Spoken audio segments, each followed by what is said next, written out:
We're about to begin the services for Mrs. Lisa Ayala. We want to welcome all of you here at the chapel as well as everyone who's joined us online. Just a gentle reminder, if you're here in the chapel, if you have a cell phone with you, please place it in the silent mode or turn it off completely. That would be appreciated. The interment will follow immediately after the service here at the chapel. The interment will be at Memorial Park Cemetery in Skokie, just a short 10-minute drive from the chapel. If you are joining the family in procession, we will provide your vehicle with an orange safety sticker for your windshield, as well as a magnetic flag for the top of your car. And please use your emergency flashers and your bright lights while in procession. The Shiva will be privately today for the family only. So it will begin Friday, tomorrow, 11 to 2, Sunday from 10 to 12, also 2 to 5, and 6:30 to 8:30, and then Monday and Tuesday from 2 to 5 p.m. and 6:30 to 8:30 p.m. All this information is listed in the service folder. For those of you viewing online, it's also on the Chicago Jewish Funerals website. The family has also asked for memorial contributions to go to the Robino Retirement Living Residence, which is in Skokie. The address is also in the folder and also online. So at this time, Rabbi Ari Hart from Skokie Valley Agudath Jacob will be officiating at the service. And I'm going to ask, before the family enters the chapel, to please rise.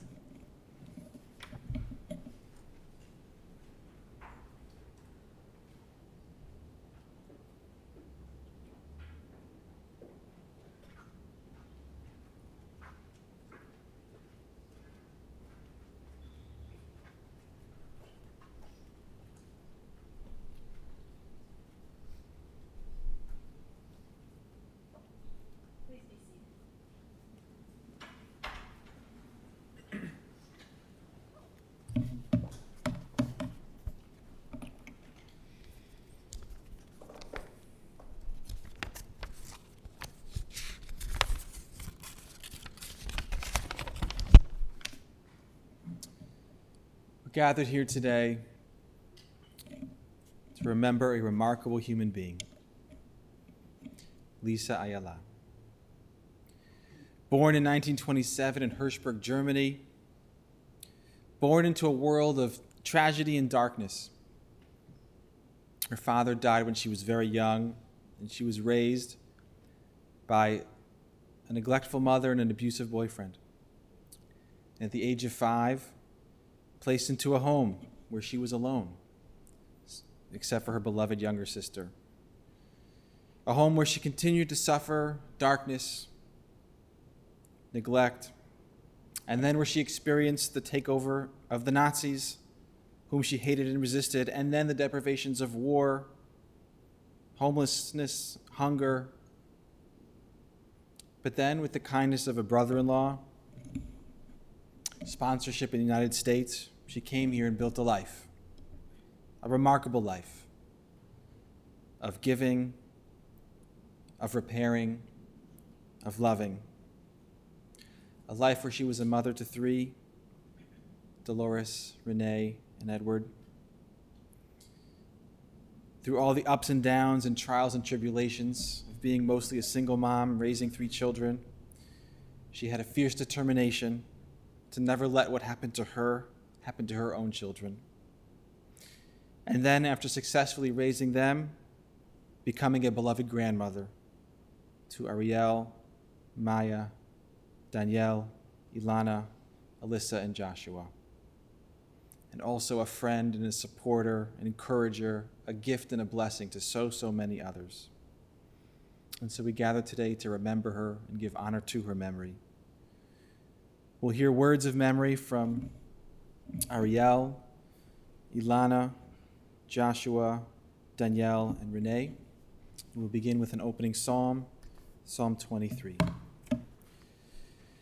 Mizmor LeDavid Adonai ro'i lo echsar, binodesha yarbitseni al menuchot yinahaleni. Nafshi yeshovev yancheni b'magle tzedek laman shemo. Gam ki elech b'geitz hamavet lo yirara ki ata imadi, shivtecha mishantecha hema yenachamuni. Taroch lefanai shulchan neged sorarai dishanta b'shem en roshi kosi revaya. Ach tov v'chesed yudafuni kol yemei chayai. V'shavti b'veit Adonai la'orech yamim. A song of David, the Lord is my shepherd, I shall not want. God causes me to lie down in lush pastures. God leads me beside tranquil waters. God restores my soul and guides me in the righteous paths for God's name's sake. Though I walk through the valley of the shadow of death, I will fear no evil, for you are with me. Your scepter and staff, they comfort me. You prepare a table before me in full view of my adversaries. You have anointed my head with oil, my cup overflows. May only goodness and kindness pursue me all the days of my life, and I shall dwell in the house of the Lord for the length of days. We'll begin with some words from Ariel. Sorry? Oh, okay, thank you.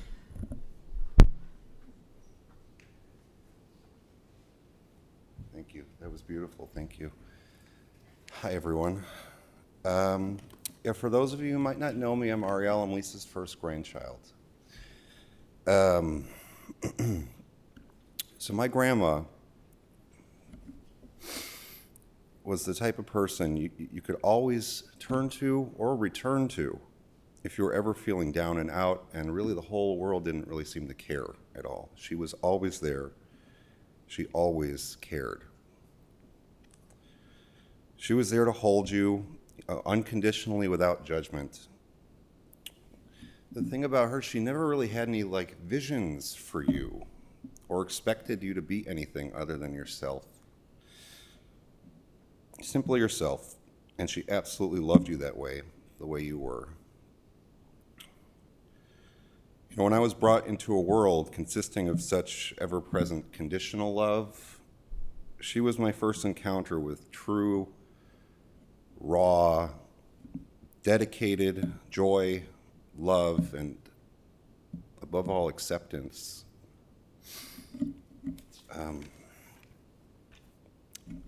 As the rabbi said, she came from a broken home, a home of hate. And yet my grandma chose to look at hate in the face and told it that it ends here with her. Since then, she's made it her life's journey to spread beauty into this world through everyone she came upon.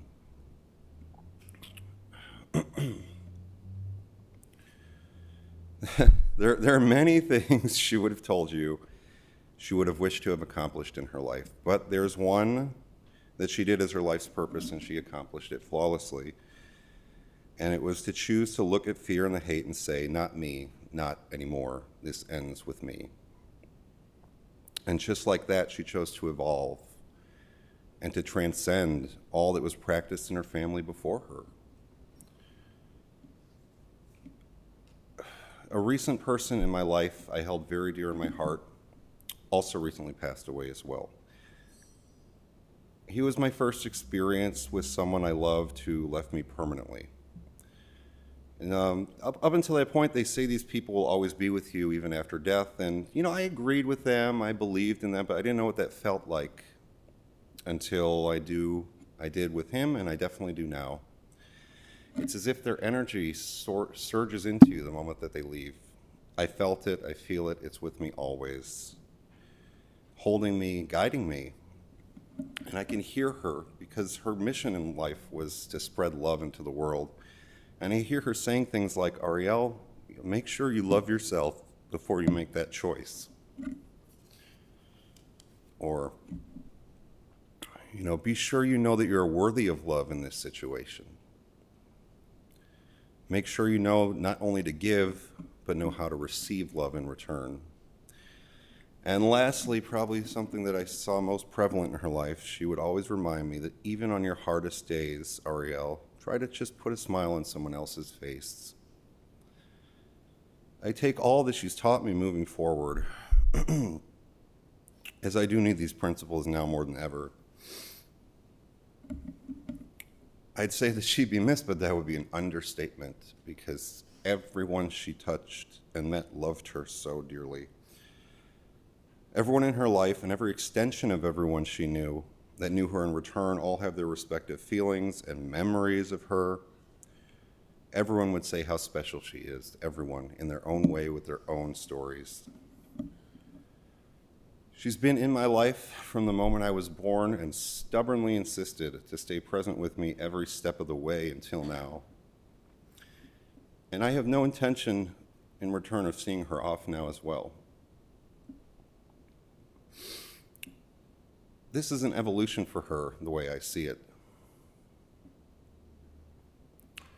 And the way I see us all becoming one day. And for her evolution, I do not grieve, but I choose to rejoice instead. From the deepest parts of me, I love you, Grandma. I do, and she knows I do. And will continue to carry you the very same way that you've always held me. So, thank you all for being here today so much. It means so much to our entire family.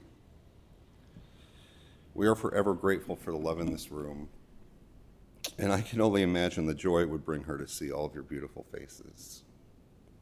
Thank you.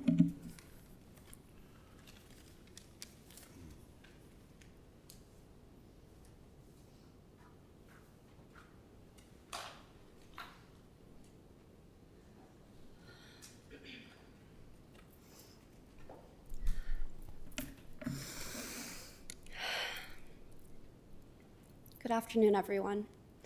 My name is Ilana, and I'm one of Grandma Lisa's 6 grandchildren. On behalf of my entire family, I would like to thank you all for joining us today as we commemorate my grandmother's life.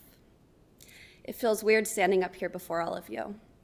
As a kid, it always felt like my grandma would live forever. Of course, I knew this was probably not going to happen, but she always felt invincible to me. Even in her final breaths, I held on to hope. After all, she was a fighter, a survivor, the matriarch of our family. And oh, did she love her family. One of the final things she said to me was, "Ilana, I must have done something right. I am so loved, and everyone I love is here." How beautiful was it that the family was able to come together to hold her for her final breaths, heart-wrenching, but beautiful. My grandma survived Nazi Germany, virtually an orphan. She and her late sister, Vera. The past 27 years of my life have been filled with stories of her adventures living in the orphanage, what she always referred to as the home. Struggling to survive, a diet of hot water and potatoes that they called soup, surviving a war.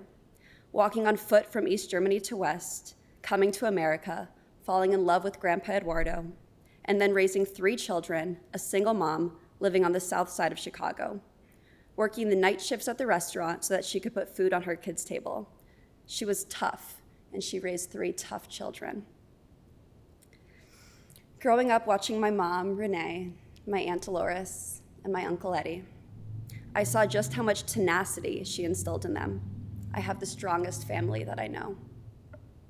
She loved her children, and oh, did she love her 6 grandchildren, my cousins Ariel, Maya, Danielle, and my siblings, Alyssa and Joshua, and myself. She lived for her grandchildren. Every year for my birthday, she was always the first to call. She never missed a birthday, and she would always tell me how excited she was for her family to be together again at that year's Thanksgiving. Thanksgiving was always her favorite holiday because it was the one day a year we were all together. We'd all fly in from our respective areas to be together. She didn't always eat the food. I think growing up in a home did that to her. But man, did she enjoy that holiday. It feels weird that she won't be at my Aunt Dolores' table this year. Grandma, if you're listening, thank you for bringing my family into this world. Thank you for fighting to survive. Thank you for teaching us to be kind, for teaching us the power of forgiveness. No matter what happened to you, you never took it out on anyone else. And as accessorized as you always were, with necklaces, bracelets, rings, my favorite accessory of yours that you wore was your smile. You never complained. Even as hospice came in and asked you what hurts, you looked at me and said proudly, "Nothing hurts." Now, we know that wasn't quite true, but it was that same pride that did not want your family to worry. Every time I post a picture of you, my friends always ask for your skincare routine. You were beautiful. You did not look 96. You were gorgeous on the inside and out. The world could use more warmth like yours these days. Thank you for showing me what unconditional love feels like. In the later years, you started to repeat your stories, and we listened with patience. But what wouldn't I give to hear you tell one of your stories just one more time? I hope you are looking down on us right now, seeing how many people truly loved you. I hope you are reunited with Vera and your Panera Bread sandwich and lots of chocolate chip cookies. My Uncle Eddie went around Chicago to tell Panera, the hairdresser, and so on, of your passing, as you made an impact on every single person in your path. You didn't care what gender, race, ethnicity, color, sexual orientation that someone was. It didn't matter to you. You treated every single human with love, support, and kindness. I'm sad that we won't together again sing Henson, Klein, Ginka line, or do links me and Heltzen. Maybe I'll do everybody a favor and stop singing now. Ever again. But I soaked up singing with you for a final time last week. I've saved every voicemail you ever sent me, every picture, every card. You may be gone, but your memory will forever be a blessed one. I hope you are on a throne right now, only fitting for the matriarch queen that you are. Grandma, I'll love you forever. I'll like you for always. As long as I'm living, my grandma you'll be. Thank you.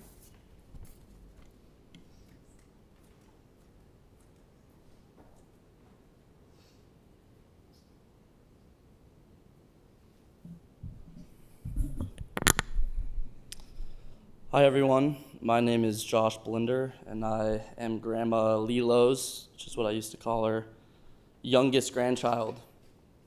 When I close my eyes and I think about my grandma, the only thing that comes to my mind and what I can remember is her smile.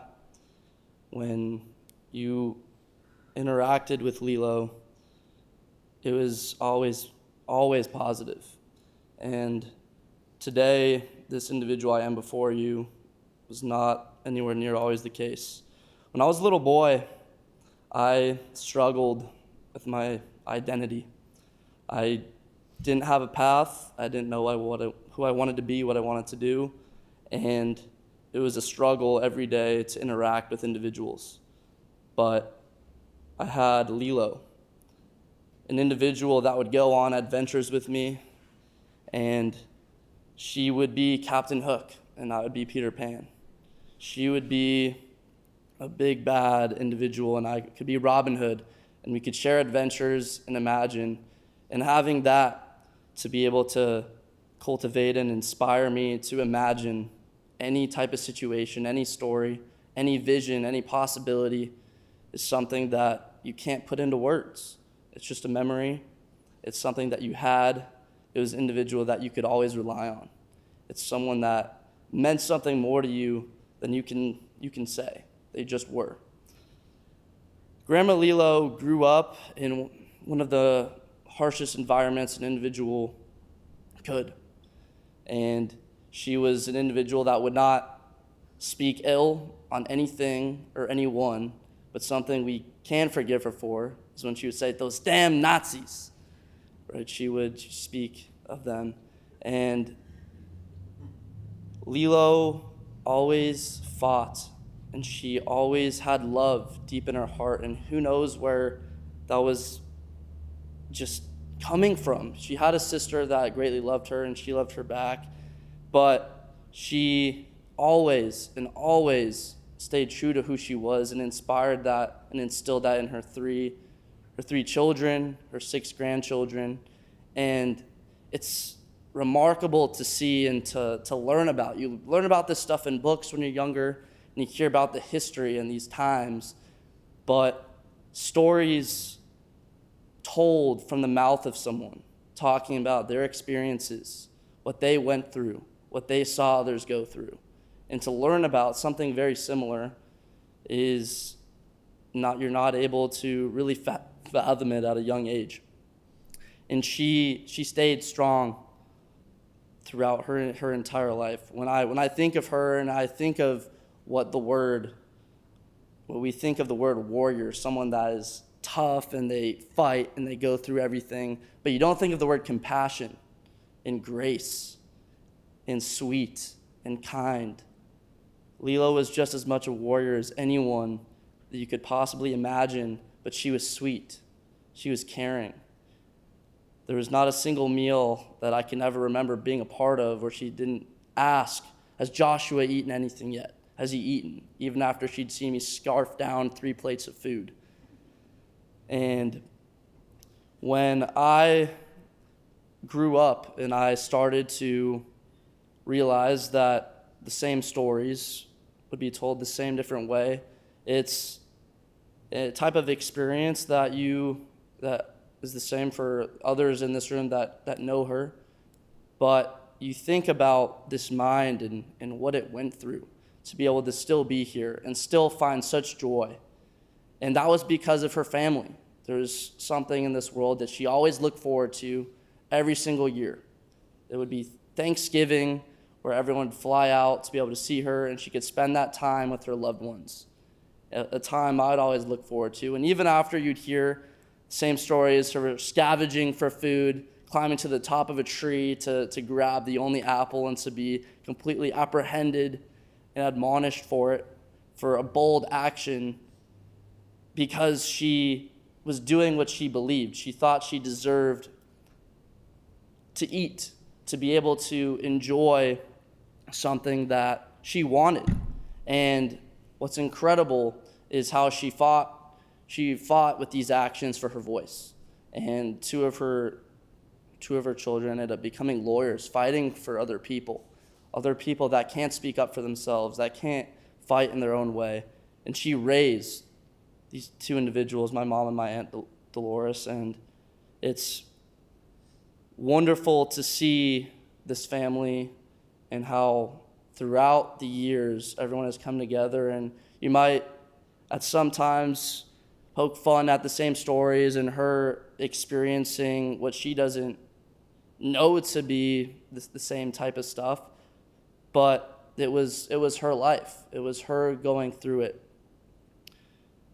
The first time I saw my grandma not be invincible was when I was 11 years old. I vividly remember being outside throwing a tennis ball with her back and forth. And whenever I viewed her and I heard these stories of her falling out of a tree or being hit and beaten and abused, is she would rise up. She would sometimes cry, sometimes not, but she would fight through it. But I saw my grandma fall in front of me, and I struggled as a weak little child to try and pick her up. I was like, we need to go inside and tell my mom that you fell. And immediately she said, no, I don't want that. No, do not tell her. I asked her why. She said, I don't want her to worry.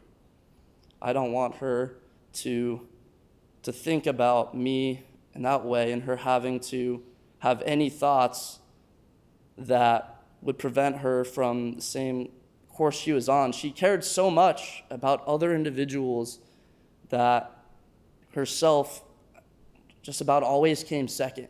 And in the world that we live in and the world she grew up in, to still care about others coming second and to truly believe that and to live that is remarkable. And I'm just so thankful to have her as my grandmother. And deep in my heart, I know that she's always inside me, inside all of us, and she's in some form and will always be with us. And I love Lilo very much. Thank you.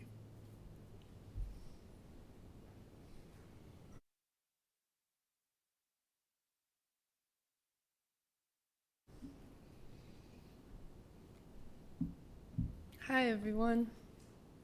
Thank you for being here. Yeah.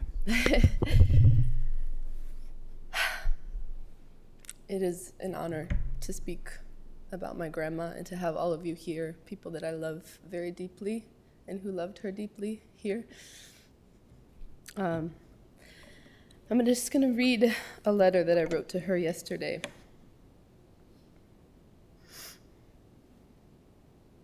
Grandma, I'm by the shores of Lake Michigan.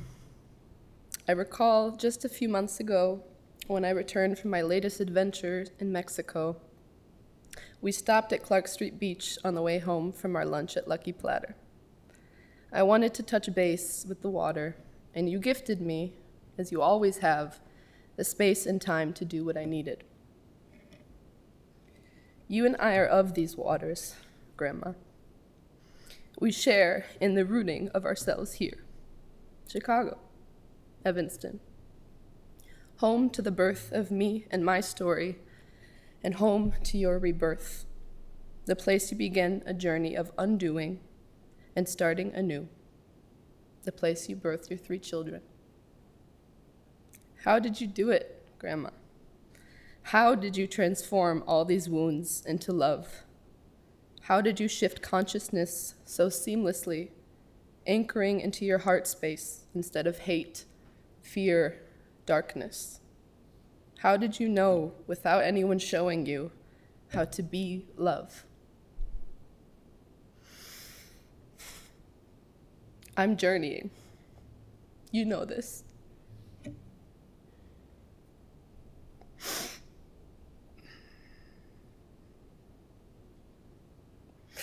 You've watched me and always waited for me to return.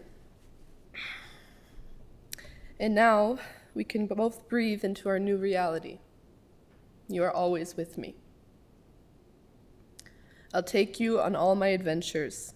You'll see all the places I see, taste, smell, wonder with me.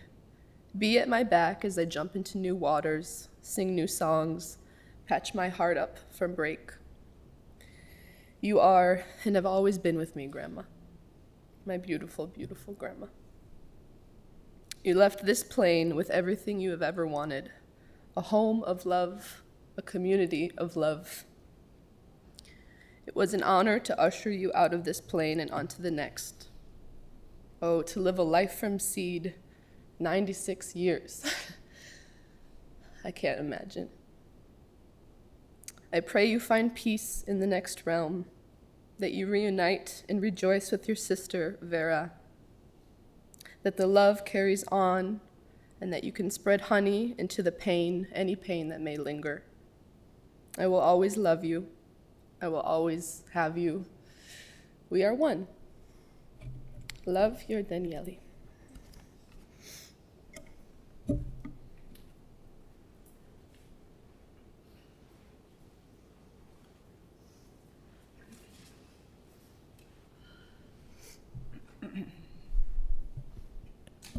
Good afternoon. I am Renee Ayala, daughter of Lisa. I think it's pretty clear from listening to her grandchildren speak that my mom was the most selfless, loving, generous, kind, and non-judgmental person that I've ever known. From a very early age, I knew that she gave unconditional love. I remember as a child, then in my adolescence, teenage years, and in adult years, she loved with no boundaries. And I've always said that no one will ever love me the way that my mother loved me. She had a harrowing childhood, surrounded by hate and violence, and she rejected all of that. She rejected it, and she did the opposite.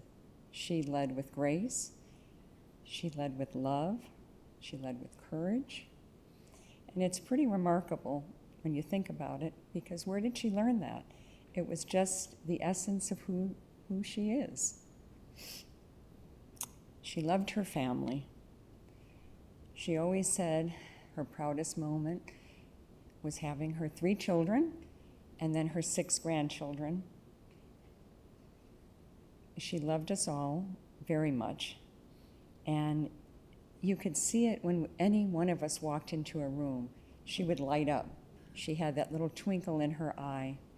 She was happy. And we all know that my mother didn't care about food, but she loved being around the table with all of us. Some have spoken about Thanksgiving, because that traditionally was the time that all of us were together. And she would just sit and listen and be present. And I think that is something that I'll remember that always, that she was present. No matter who was speaking, no matter who had a problem, a trouble, or a joyous moment, happy moment, she was there listening taking it all in. And I obviously will miss her. I will miss her every day, and I will love her eternally. She was a blessing in not only my life, but in anyone who knew her. And for that, I find some comfort. I do believe that she's reunited with her beloved sister. She loved her sister Vera intensely, and I think she has returned to God, and that does bring me comfort. But it doesn't mean I won't miss her and that I won't always wish that she were here. Thank you.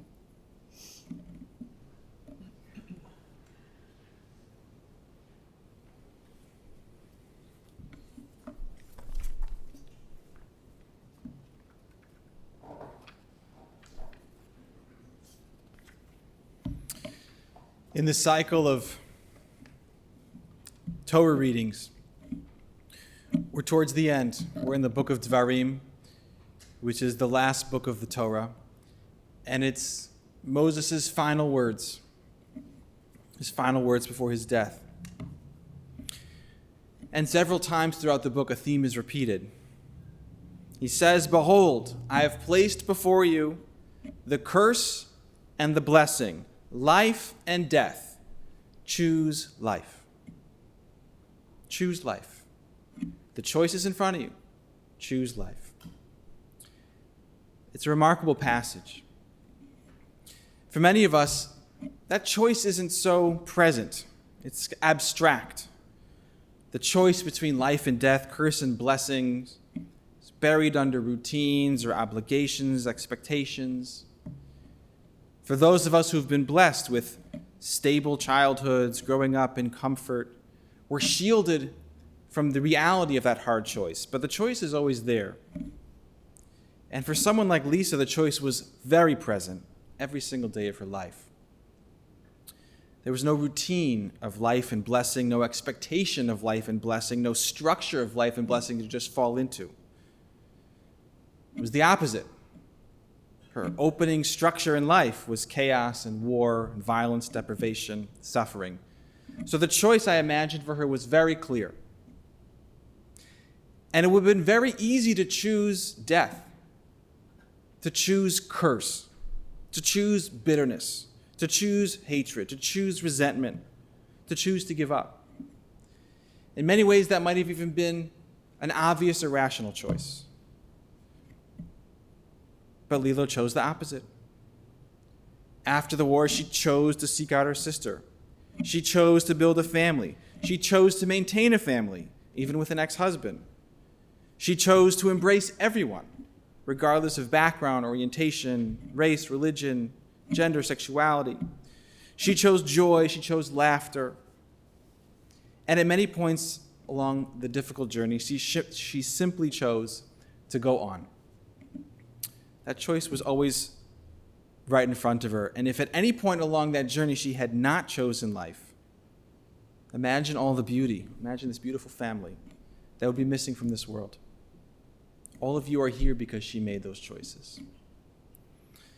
And the act of choosing life wasn't just for her, and not just for her children or her grandchildren. It was for the many, many people that she touched beyond her family. Friends in California who adored her and would take her out to lunch whenever she came to visit. Edward's friends who lost their own parent and found in your mom a kind of a surrogate, a replacement, a love. The friends of the grandchildren, many of them who are here today, who felt like she was their grandmother and who were so touched and moved by her. Those simple acts of choosing life that she did again and again over decades rippled out and impacted so many. I never had the honor of meeting her personally, but just sitting with the family yesterday as we spoke about her life, I felt the power of those choices in me. I could just feel it. It was very powerful. I'll never forget those moments.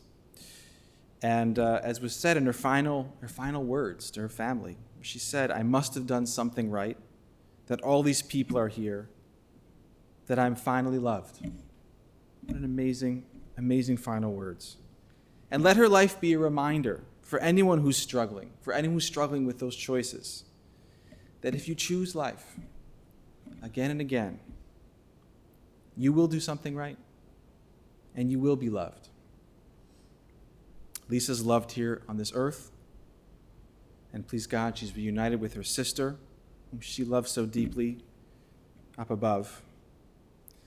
Everyone is here because, Lisa, you did something right. Everyone is here today because you chose life. May her memory and her love be a source of strength and inspiration and blessing to all whom she touched. We'll rise now and recite a final prayer for the ascent of her soul.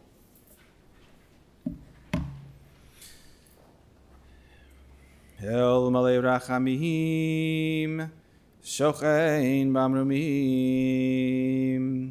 hamsei menucha nechona, al kanfei ashchina, b'malo kioshim uteorim, kezoar rakia masirim, et nishmat, Lisa Ayala, shalcha le'olama,